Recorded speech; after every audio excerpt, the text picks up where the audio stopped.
A lot of woodworkers, when they're starting out, they go to the home center and they buy the pre-milled lumber like this 1x4.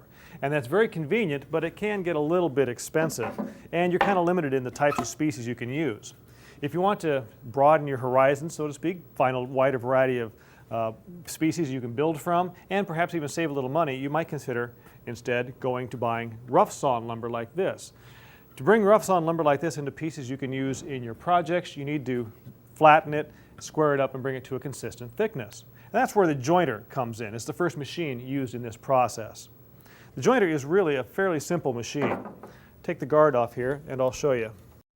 All there really is to the jointer is an in-feed table, a cutter head here that has knives in it, and an outfeed table.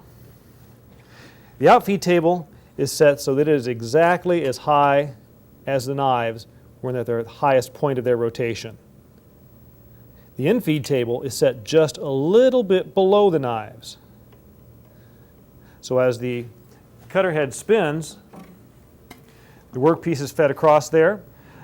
The knives take a little bite off the board, and that newly jointed face then rides on the outfeed table as you complete the cut. I'll put the cutter guard back on and I'll show you how it works. Look at the end of the board and you can see the gap between the bottom face and the outfeed table caused by the crown in the board. And listen closely, you can hear spots where the cut is lighter than heavier. That's because some spots don't make contact with the cutter head yet, while others do. After one pass, you can see where cuts were made and where there's still work to be done. Marking the face with chalk shows us better.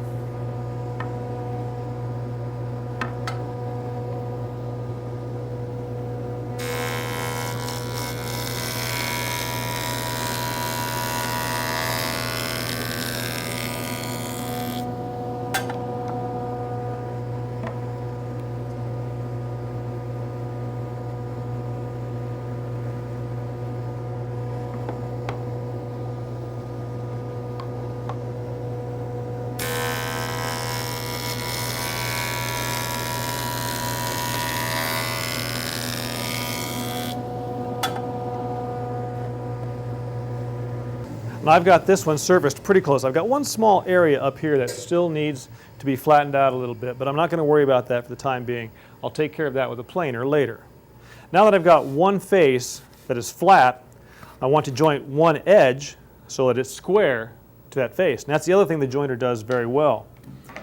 This fence is set exactly 90 degrees to the cutters, so when I run my freshly jointed face up against that fence and joint this edge, those two surfaces end up perfectly 90 degrees to each other.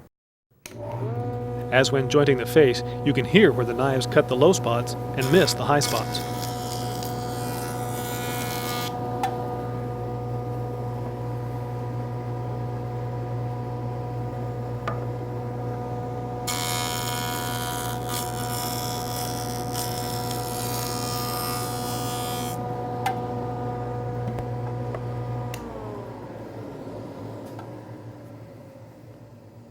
So there I have two faces ready to go.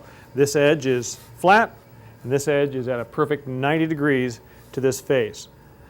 The next step in the process is to finish up the opposite face and the remaining edge. And those two jobs are done at the planer and the table saw.